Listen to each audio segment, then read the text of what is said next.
ओम नमः शिवाय।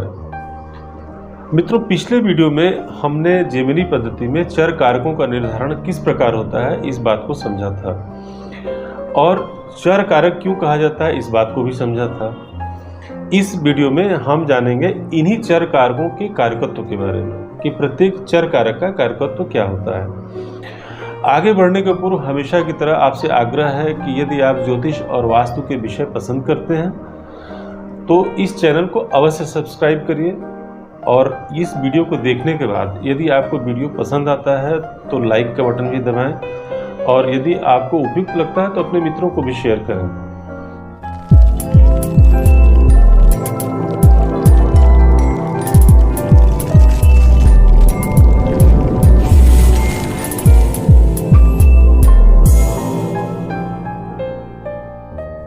कारकत्व के बारे में बात करने के पूर्व एक प्रश्न हमारे दिमाग में जनरली उठना चाहिए या उठता है स्वाभाविक रूप से कि हमारी पत्रिका में यानी जन्मांक चार्ट में 12 भाव होते हैं और हम सिर्फ 7 कारकों की बात करते हैं। तो एक 7 कारक 12 भावों को कैसे रिप्रेजेंट करेंगे, इस वीडियो में आगे हम इस बात को भी समझेंगे।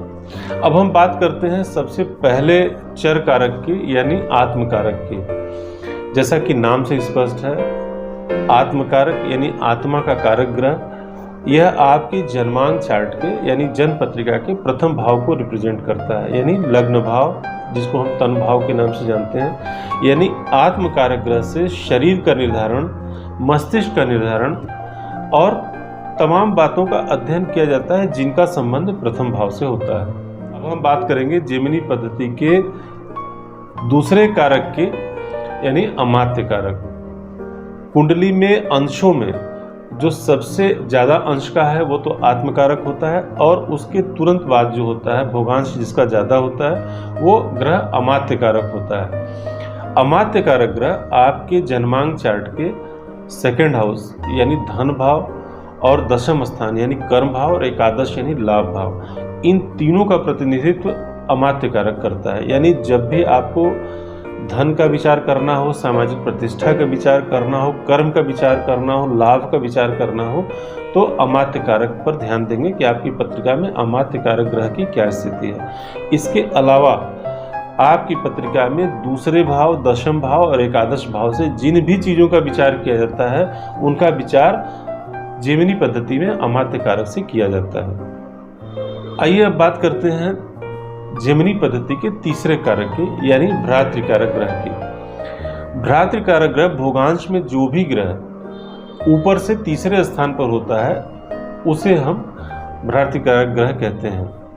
भ्रातृकारक ग्रह से हम तीसरे स्थान का विचार यानी आपकी पत्रिका के तीसरे भाव का और नवम भाव का, इन दोनों भाव का विचार करते हैं और संबंधों में पिता का विचार करते हैं, छोटे भाई बहनों का विचार करते हैं और उन बातों का अध्ययन करते हैं जिनका संबंध आपकी पत्रिका के तृतीय भाव और नवम भाव से होता है। जेमिनी पद्धति में भोगांश में ऊपर से जो चौथे स्थान पर ग्रह होता है इसे हम मातृकारक ग्रह के नाम से जानते हैं, यानी ये ग्रह मातृकारक होता है। मातृकारक ग्रह आपके पत्रिका के चतुर्थ भाव का प्रतिनिधित्व करता है, यानी इससे चतुर्थ भाव के फल दिखते हैं, यानी भूमि, भवन, वाहन और माता का सुख और तमाम वो बातें जिनका विचार हम चतुर्थ भाव से करते हैं, यानी प्राइमरी एजुकेशन का भी बच्चों का विचार हम इसी भाव से करते हैं। जेमिनी पद्धति में भोगांश में जो ग्रह ऊपर से 5वें स्थान पर होता है इसे हम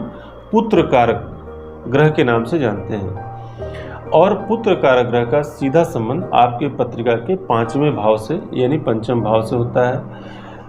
पुत्र कारक ग्रह से पंचम भाव से जिन बातों का विचार होता है उन बातों का विचार हम पुत्र कारक ग्रह से भी करते हैं, यानी हायर एजुकेशन का विचार करेंगे, पुत्र का विचार करेंगे और तमाम उन बातों का विचार जिनका संबंध पंचम भाव से है।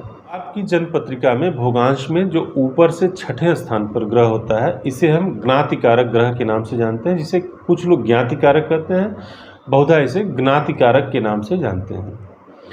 यह आपकी पत्रिका के छठे भाव, 8वें भाव और द्वादश भाव को रिप्रेजेंट करता है, यानी कि ज्ञातिकारक ग्रह से आपकी पत्रिका के छठे भाव का, 8वें भाव का और द्वादश भाव का विचार करते हैं। यानी रोग, शत्रु, ऋण और अष्टम भाव से जिन बातों का यानी चोट चपाट लगने का या आयु का विचार करते हैं, और द्वादश भाव से व्यय का, इन सभी का विचार एक साथ हम ज्ञातिकारक ग्रह से करते हैं। और हम हमेशा इसको अशुभ ही मान के चलते हैं, लेकिन ऐसा नहीं होता। जैसे कि अष्टम भाव से हम विचार करते हैं रिसर्च एजुकेशन का, और अकल्ट जो साइंस है इसका विचार करते हैं, तो इसका भी कारक यही ज्ञातिकारक ग्रह होता है।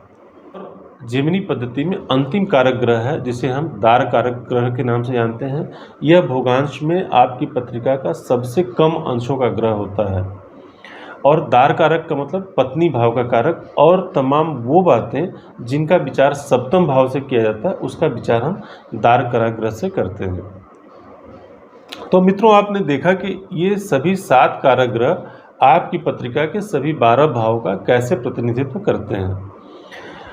अगले वीडियो में हम जानेंगे कि आरूढ़ लग्न क्या होता है, कारकांश लग्न क्या होता है, और आपके जन्म लग्न के बारे में तो आप जानते हैं, इसको भी हम थोड़ा एलोबरेट करेंगे जेमिनी पद्धति के अनुसार।